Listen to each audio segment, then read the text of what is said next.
Okay, we're back and we're going to do part 3 now. Basically, I want to get into some more card advantage stuff for you. And earlier I left out something for card advantage. So Weaver here usually can draw 2 or 3 cards. You know, turn 2, 3, and then 4. And it helps you to keep up with your opponents. So, let's say that we play cantrips. Cantrips. Such as Ponder, Rainstorm, just to name some. Now, you don't gain any card advantage from these, but you do dig a little bit deeper in the deck, and these are okay for a combo deck, which they're good for, and also combo control. Now, they help to quickly try to dig for the combo pieces in your tutors, but they're not good for trying to control opponents and keep up with combo decks.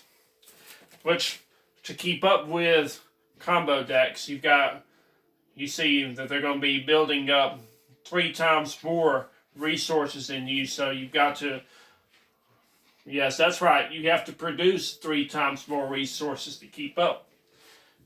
So, cards like Ristic Study and Shaman the Weaver help to draw enough cards to keep up with your opponents, and also to fight all the removal interaction that they'll play. And just want you to understand that every time that you play cantrips, it's like you're going to spend 1 card, and and then you draw a card, and you basically go nowhere. You still have 1 card left over, and then Weaver over here is going to draw.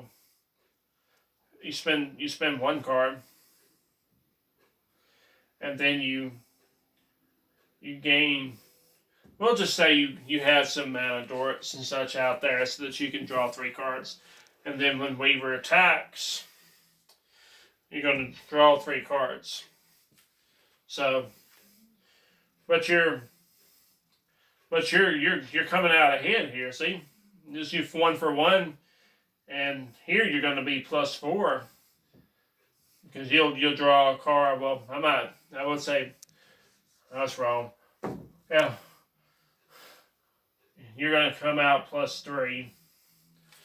So you're going to keep up with your opponents over here, because remember, your opponents would be like 3, 6, 9, 12. See, your opponents over there are drawing cards during their turns. 3, 6, 9, 12. Each opponent, remember, it's going to go 21, 24, 27, 30. You go 7, 8, 9, 10. But if you do this, though, you're over here playing Ponder and Brainstorm and trying to keep up with the 3 other combo decks, they're going to go so smooth. That's why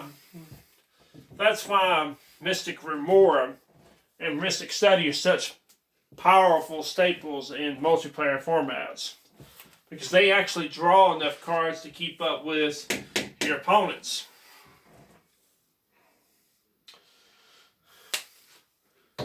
Now, there are all kinds of different ways to generate card advantage, and we went over all the main ways, including draw, removal, etc. Now we're going to move on to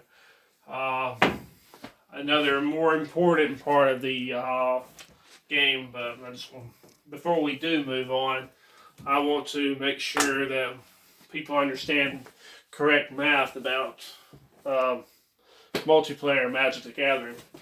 whenever you play a removal spell to get rid of one other threat, or you play a counter spell to counter one threat, it does not equal a 1-for-1 trade.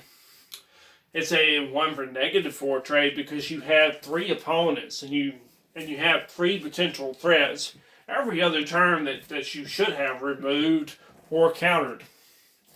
So I wanted to get that out of the way, that if anyone has taught you that playing one card to deal with one card is a 1-for-1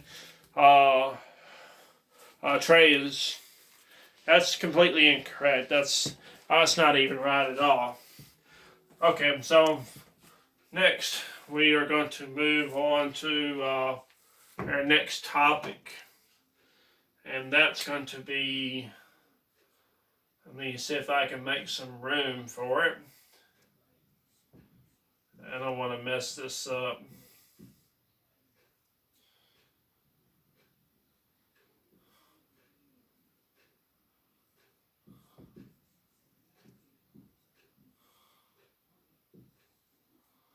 Yeah, I'm going to have to make some space.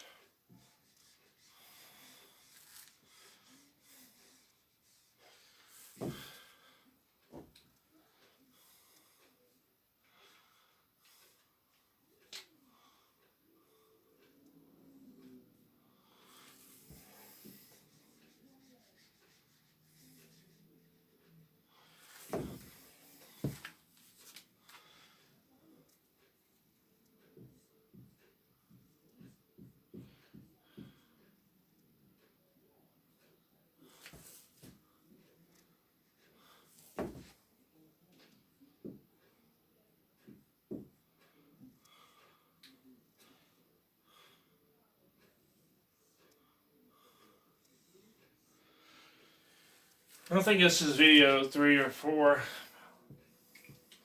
I've done lost track now. I have to check. And now I'm going to put our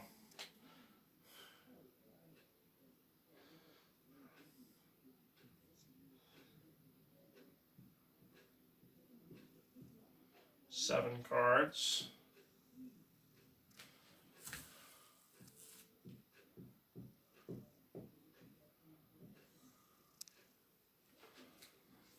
Seven cards, 21 cards.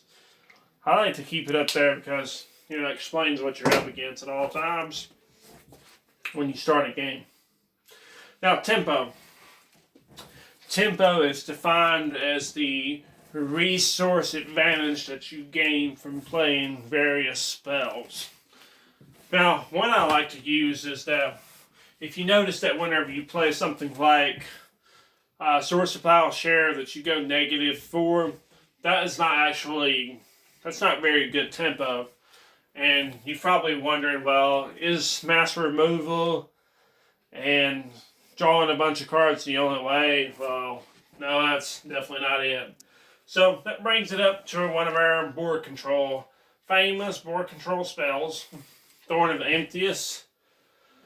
And it's a 2-mana artifact, and non-creature spells cost 1 more to play. Now, what's going to happen is if I play this on turn 1, it creates a tempo of 4. Like a solid 4. Now, one needs to understand that it's not like it's going to be a one-time thing. This stays there until they remove it. So it basically sets your opponents behind like 1 turn because they have to play, an additional land to counteract Thorn. So if I have a land on turn 1 and I play Soul Ring, I have to pay that tax of 1. So I can't play a Soul Ring. So I got to play a land and pass my turn back. Paramount's going to untap and maybe play another thorn.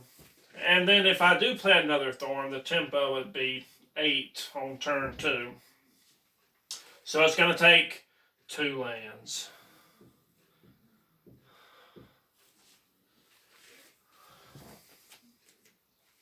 Now, all the spells in my hand, you're making some invisible card advantage here. Now, I've got a bunch of non-creature spells I can't ever play until I get the mana to pay the tax on each of those spells. So, that's what tempo is here. And there's different kinds of tempo, too. For example, I could play... I could just simply play an extra turn spell and generate card advantage, get ahead of my opponents, and just get ahead of that way. And to be able to try and keep up with opponents, but extra turns don't really do much good. Not as much as board control effects do. That's what we're kind of getting involved here, is how board control helps to create tempo. Now, something like Pithing Needle is not very good in competitive EDH. Of course, you may think, naming somebody's activated ability, whether it's a Hermit Druid, a Commander, or a Planeswalker, but you only generate 1 tempo. See, you only generate 1 tempo. And you're -3. So it's actually a -4 in tempo.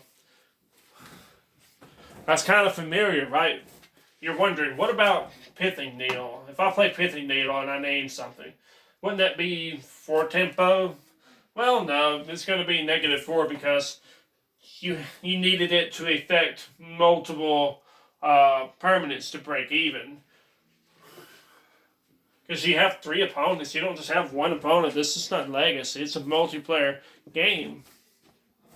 So you're going to be -4 in tempo. You're not even going positive here. No, if anyone has taught you that Pithing Needle is positive tempo in multiplayer, that's wrong. It's wrong. They did not teach you right.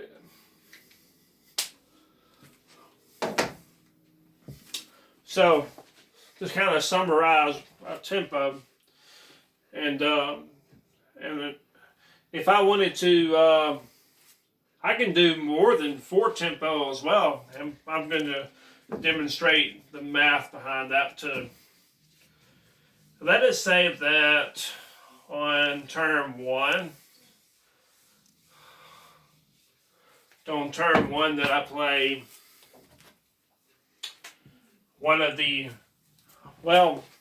on turn 1, I'm going to play the strongest piece of board control in multiplayer.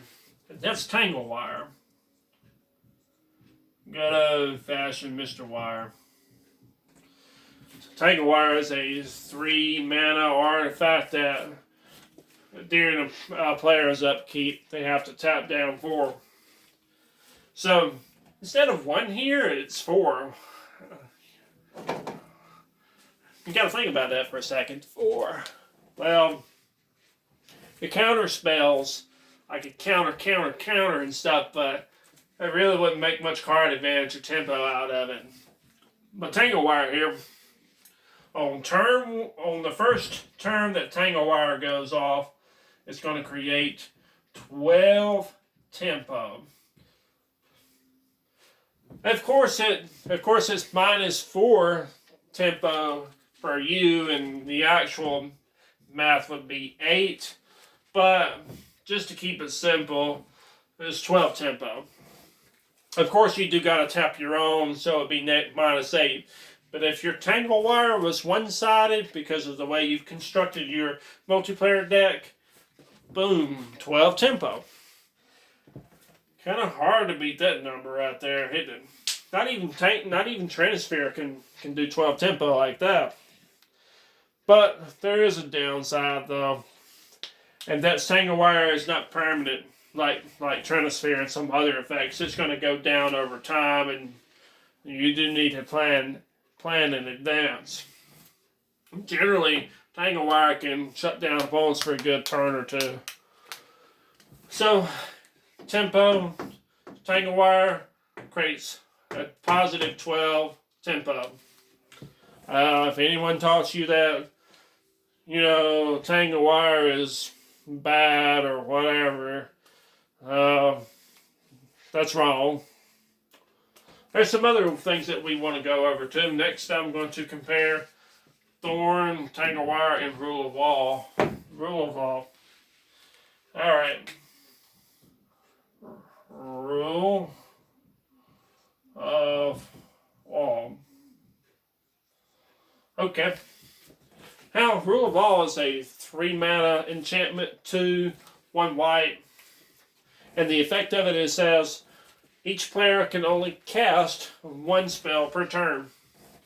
Now, how much tempo is Rule of Law creating? Well, potentially it can create a pretty good bit of tempo. But there is a catch, though. You're still allowing your opponents to play 1 spell per turn. And if they were to play some removal or whatever, it doesn't really matter how much tempo you have generated from Rule of Law. You still probably didn't create enough card advantage to deal with your opponents who have been drawing cards and playing spells over time. So, now, Rule of Law does create tempo. Pretty good bit of tempo, but not as much as Tangle Wire, though. Tangle Wire is a sure 12 tempo.